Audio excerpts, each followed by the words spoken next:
Hey there, guys. It's been a while since we've spoken, but I have an experience that I want to share with you, and that would be the experience of me getting my Japanese driver's license. Strap in. This one's a doozy.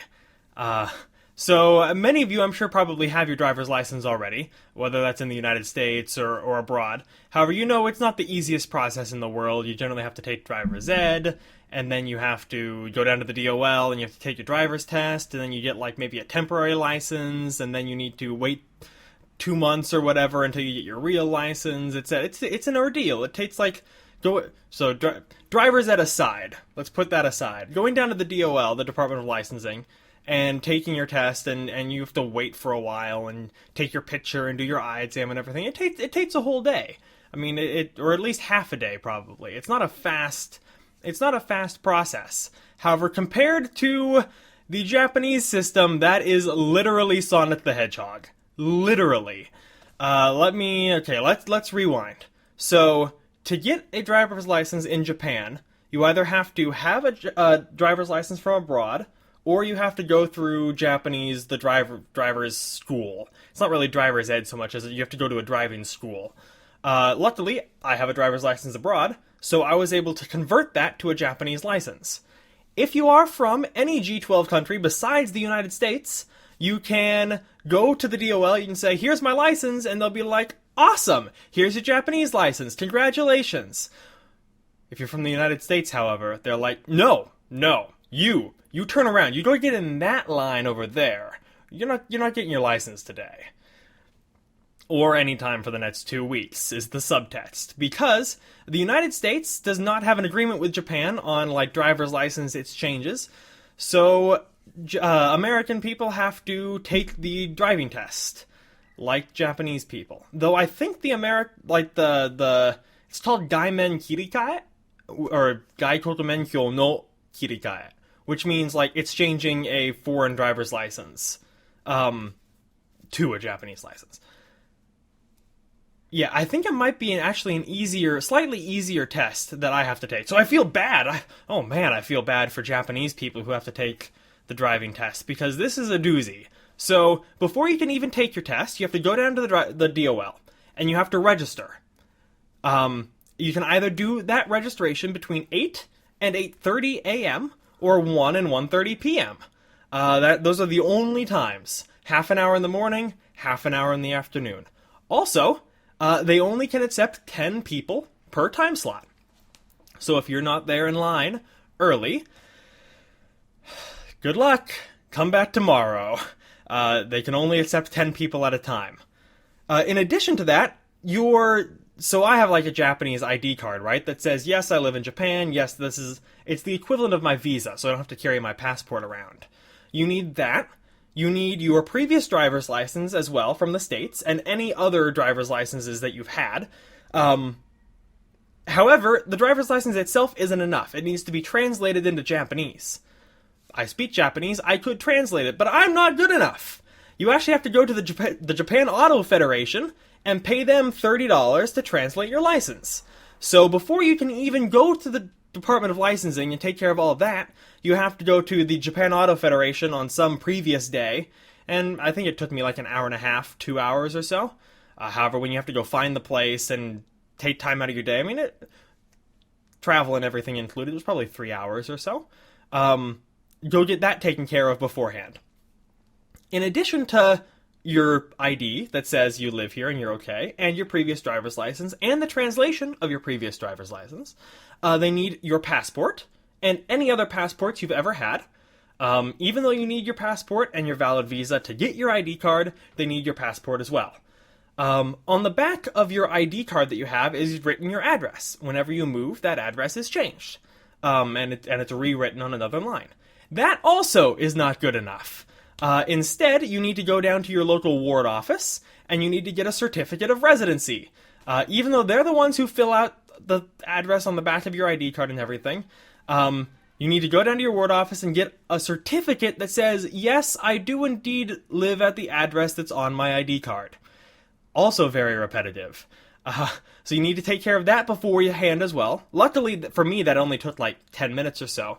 But it did cost $3. I still had to take the time to go down to the ward office, etc. So now, before you can even go to the Department of Licensing, you need to have gone to the Japan Auto Federation and got your license transferred. It takes a couple hours. You need to go to your ward office, which transport and everything taken into account, that's at least another hour. Most likely on a separate day from the Japan Auto Federation, whenever you can find time. Assuming you only have time on the weekends, the Japan Auto Federation, I think, is open on Saturday, so you'd probably be okay there. The ward office is also open on Saturday, I think. So yeah, you could actually take care of both those on the weekend. Maybe not on the same weekend day, but 2 weeks. So we're at least maybe 1 week, maybe 2 weeks into the procedure so far. So after you've done that, 2 weeks in so far, now you can go to the Department of Licensing. Finally! Right? We're how many minutes into the video? We're like 6 minutes in, almost. And we're finally arriving at the Department of Licensing. We haven't even done anything there yet. We just arrived. Also, for me, I don't actually live in Tokyo, like the Tokyo prefecture area. I don't live within the 23 wards. I live in Kanagawa. However, Kanagawa happens to be very close to Tokyo. However, the driving Department of Licensing is different. I have to go to a place called Futamatagawa. It is regarded as the strictest of all Department of Licensings, at least in the Tokyo area, to my knowledge. In addition to that, it's in the middle of nowhere. Middle of nowhere. I had to take like 2 separate trains to get there, and it took me, how long did it take? 16 minutes on the... And then... Yeah, so all said and done, probably like 45 minutes on the train or so to get there. And like $5 each way. So I get down to the Department of Licensing, in the middle of nowhere, with all my documents in hand, and you wait in line for a while. And assuming you're within the first 10 people to get there, you can fill out a form, and you hand over all your documents, and they're like, okay, thank you. Please sit here and wait. So you sit there and wait. And you wait. You wait a bit more. And then they call you up to the window.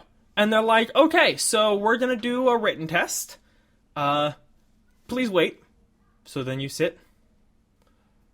And you wait. And you wait. And after another inordinate amount of waiting time, they're finally like, okay, come in. You're not doing... Whoa. I'm all unzoomed. What happened? Is this real? Okay, I'm back. Real life. However, that's kind of topical, because I was about to say, you're not actually doing the written test. Now you're doing the vision test. So, if you were like me, and you wear glasses, when I'm looking at you like this, I just look like what I look like to you. You look to me all blurry, and I can't see anything. So then I put my glasses back on, and I'm like, oh yeah, this is that, that's that, okay. I can see with glasses. And they're like, well, you know you're gonna have to wear your glasses. Yes, I know I'm gonna have to wear my glasses every time I drive. I already had that restriction on my American license. It was translated for you. Thank you very much. So, after you've done that, you sit at a little exam table thing, and you wait! Congratulations, you made it in! Now you get to wait inside, too. So you wait, and you wait. Other people come in eventually, and they take the vision test, and then they wait. And you wait some more. And then finally someone walks around with a test for you. And it's only 10 questions, and they're fairly simple questions. You have half an hour to take the test, so they give you the full half an hour. The test questions are extremely easy. I don't actually know why it exists. The questions are things like, if you've only had a little bit of alcohol, it's still okay to drive, right? And then you circle yes and move on. No, the answer is no, clearly. You circle no, and you move on to the next question. If there's someone in the crosswalk, it's okay to go in front of them, right? That's okay, right? There's no problem with that, right? No! There is a problem with that. You wait! And you do that for 10 questions. It took me about 2 minutes. And it was like, okay, done! Congratulations, you finished the test. Now you get to go outside and you get to wait again. So you wait for at least 28 more minutes for the test time to complete. And then they're like, okay, congratulations, you passed. Because our test questions were extremely easy. Now, we're going to walk you over to this separate building where we're going to schedule your driving test time.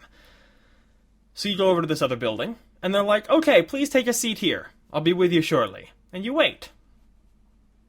And you wait. At this point, you're used to it. At this point, it seems like you didn't actually wait at all, because the waiting time compared to the waiting time you had previously is nothing. You only waited like half an hour this time, as opposed to an hour and a half previously. What's half an hour to you? You've already wasted your entire day. So, finally, after half an hour is gone, or in your case, a blink of an eye, they call you up to the window and they're like, okay, so yeah, we can schedule you for tomorrow. That's no problem, right? You didn't need to give your work time to you didn't need to let your work know that you were going to take a break, or you didn't need to have classes tomorrow or anything, right? Tomorrow's good. Okay, let's go. Tomorrow. Okay, yeah, sure. Tomorrow. Definitely didn't have any plans tomorrow or anything. They're also only open Monday through Friday, so if you have a normal job, yeah, you're taking half a day off work at least. So yeah, tomorrow, sure, that's great. So then, they're like, okay, see you tomorrow. I waited for another half hour just for you to say, tomorrow? And then send me on my... Why couldn't you tell me that half an hour ago? So, once you've significantly calmed yourself down from all the waiting you've had to do in the inordinate amount of time, considering they only had to tell you something that took 20 seconds... You take a deep breath and you walk over to the nearby window, and that's where you pay the driving test fee, which is only $17. It's really not that bad. So you're like, okay, this isn't so bad so far. I mean, it was a lot of waiting, but it's not that much money, I guess. I can deal with this, okay. And then you come back tomorrow, and you get there whenever the time says. For me, that happened to be the afternoon. So I had to be there at 1.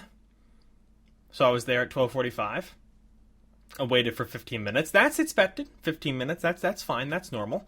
And then I was like, I'm here for my test. And they're like, okay, thank you. Here's a number. Please go wait in the other building in this room that has a whole bunch of, what would you call them? I guess they're kind of like billboards. And they have, so you actually take the course, you take the test on a course. In the United States, I took the test on roads, essentially. Like, there was maybe one parking spot on the property, and then I had to just go drive on real roads. No, in Japan, you take it on a course. And there's only other people who are taking driving tests on this course. So they have, like, all the different ways you can go around the course and stuff, because it's all kinds of intersections and roads and crosswalks and trains and all kinds of stuff. So each test has a different path around the course, and all the billboards have those different various paths on them. And you sit there, and you're like, okay, it's been 15 minutes. They're not even accepting any more applicants. Everybody's supposed to have showed up by now. The window's closed. Why aren't we doing anything? And then you sit, and you wait. For probably at least another 15 minutes, maybe another half hour or so. And then someone finally shows up. It's a police officer. Because the Department of Licensing in Japan is run by the police. Not by Department of Licensing people. So the police show up. And you're like, well, could you sing us a song? Maybe like Message in a Bottle or anything? And they're like, I'm sorry, I don't speak English. And you're like, oh, sorry, I confused you for somebody else. And then they start going over the course, and you're like, okay, yeah, I've studied this course a whole bunch. I know everything that I'm doing because I'm a good student. And eventually they're like, okay, let's go down to the car. And there's 12 of you, so you go down to the car. And the first person gets in the front. And the second person actually gets in the back. You get to watch the test of the person in front of you. If you weren't nervous enough about being in the car and the police judging you on your driving, you also have a person that you don't know sitting in the back of the car with you, also watching you drive. Yay!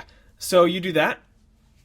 And then if you're first, you're done immediately, right? Wrong! Hey, who said right? Nobody, because you already know how this is going. You are not done. Even if you failed, and if you failed, you possibly know already, you get to go back upstairs, and you get to wait until everybody's done. And then once everybody's done, the police officer goes back and, like, does their official grading thing, and it takes, like, another half hour to an hour.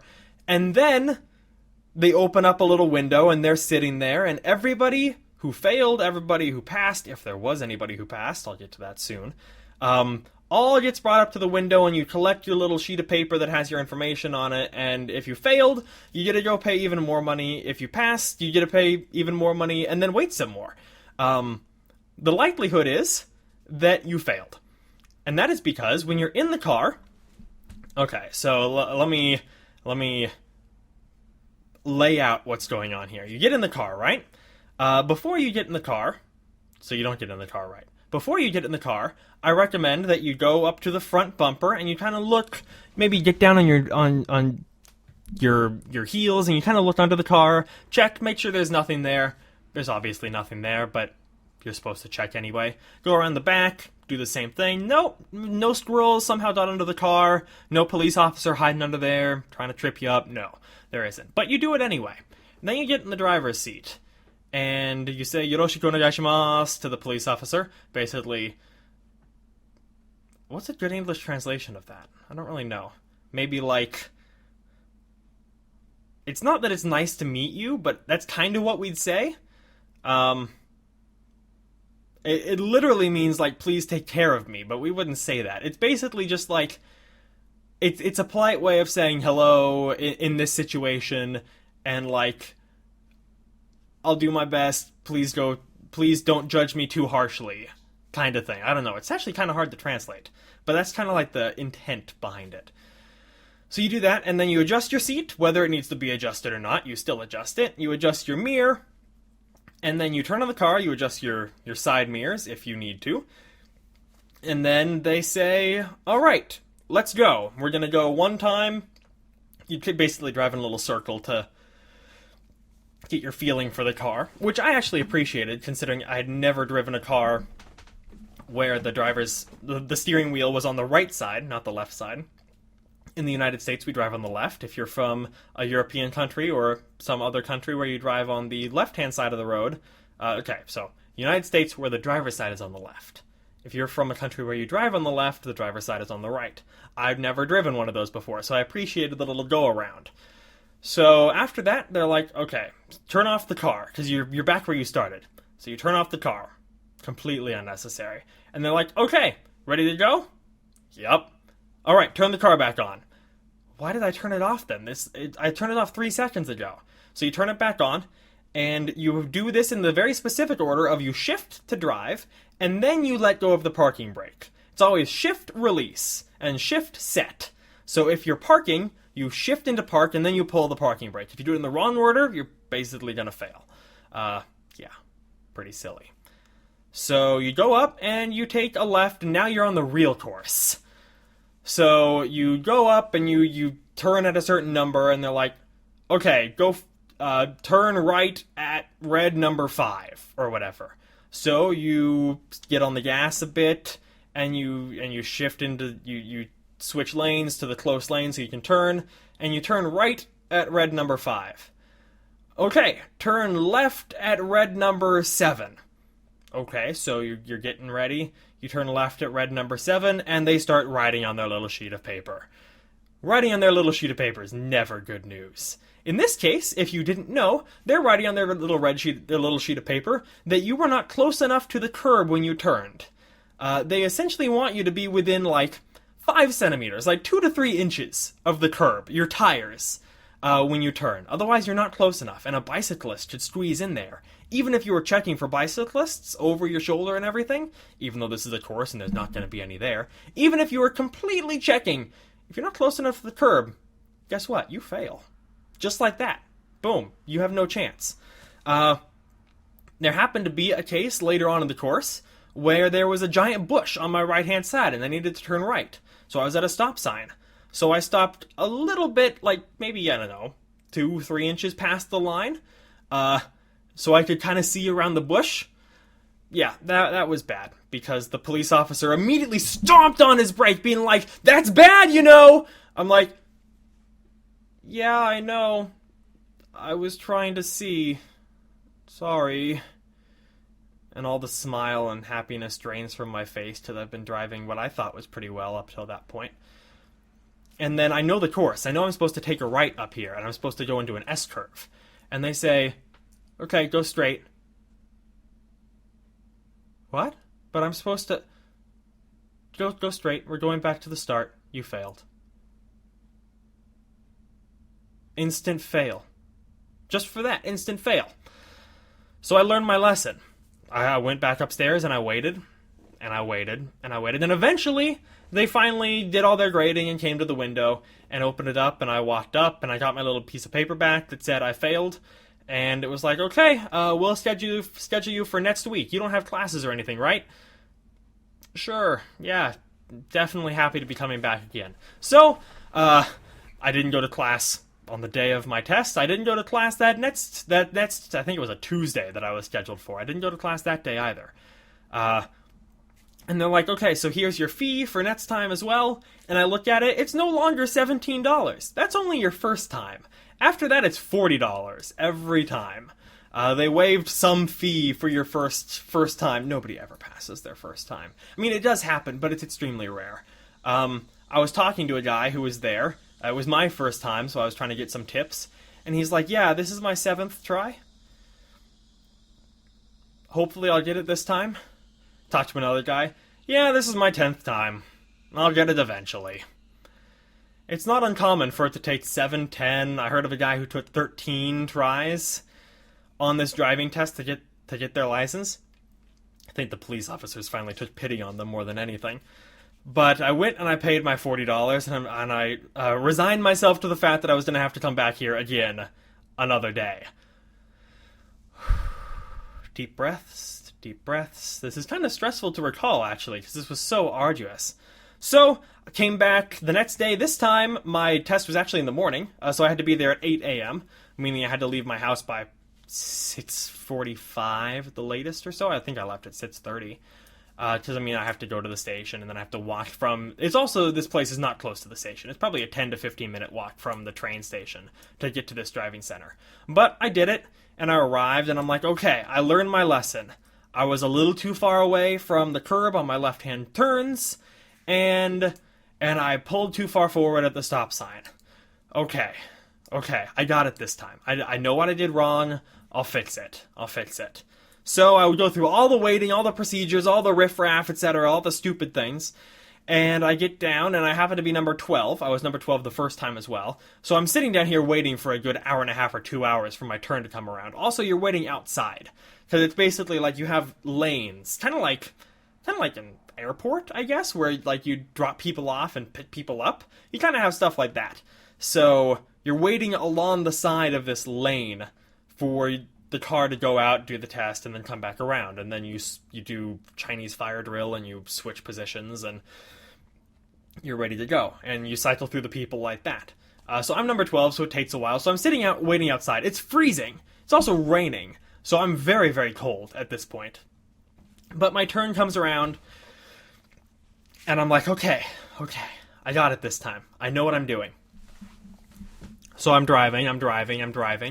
Okay, I'm close to the curb. This is good.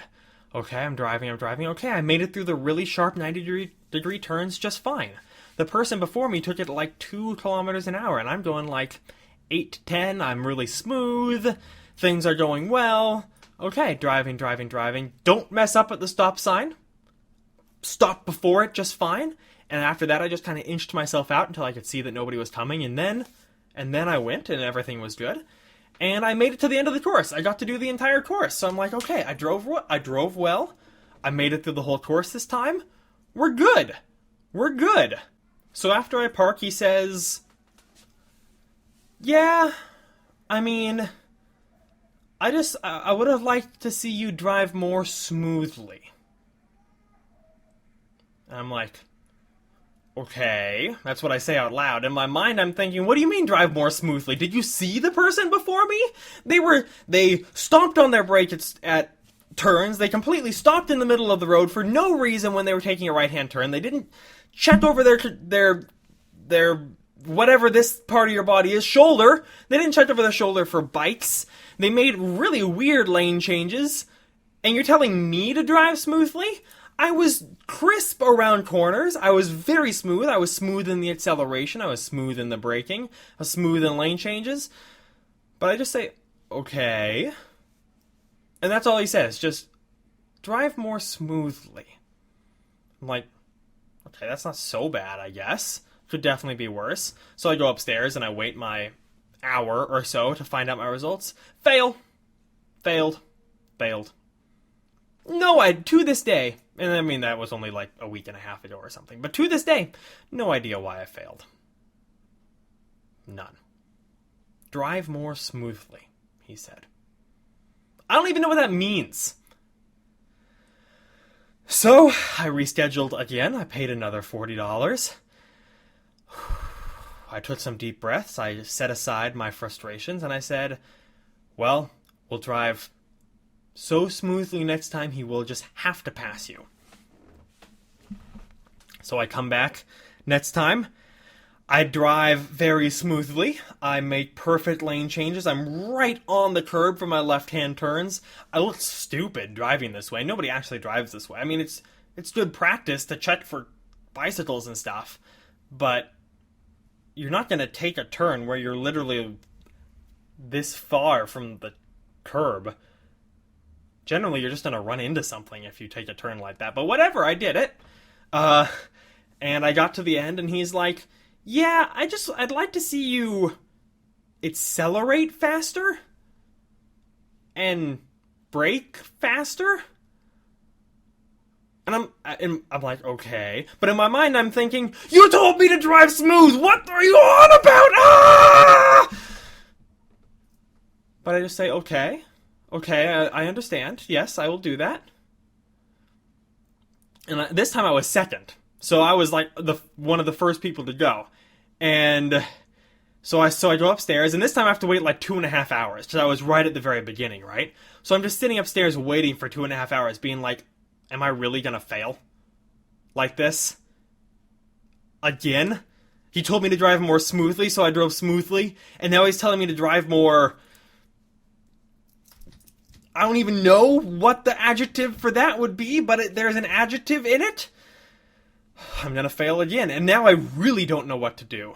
So I wait for 2.5 hours, and he finally hands me my paper. It has a slightly different sheet attached to it that still wants money, more money, but I finally passed. Third try. To me, that feels like I failed.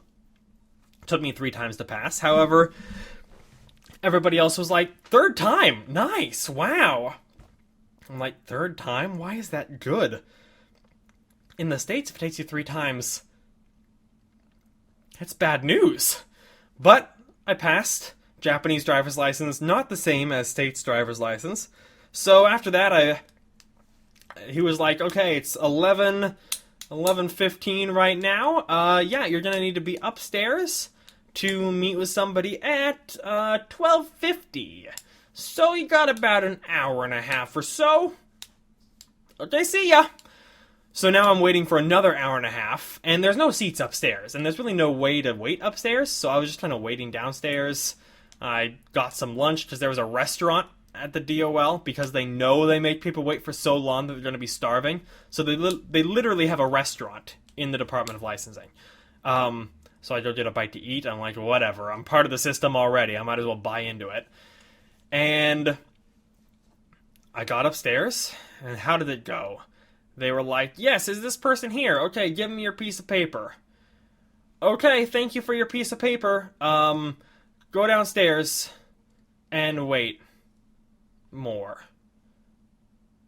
So I don't know why I had to wait for an hour and a half to give the people upstairs one piece of paper. But I did, and then I went downstairs and I waited for another hour. And I handed them another piece of paper that I received from the people upstairs, actually. And they were like, okay, here's your license, after like another hour. Have fun. I'm like, okay, thanks. And after another hour of waiting, again, I have no idea why, I was finally free with my new fancy Japanese driver's license. I have no car. I don't have a car. I could rent a car if I really needed to. I can now get a scooter that I'm trying to save up for, because they're like, a brand new one's like $1,000 or something.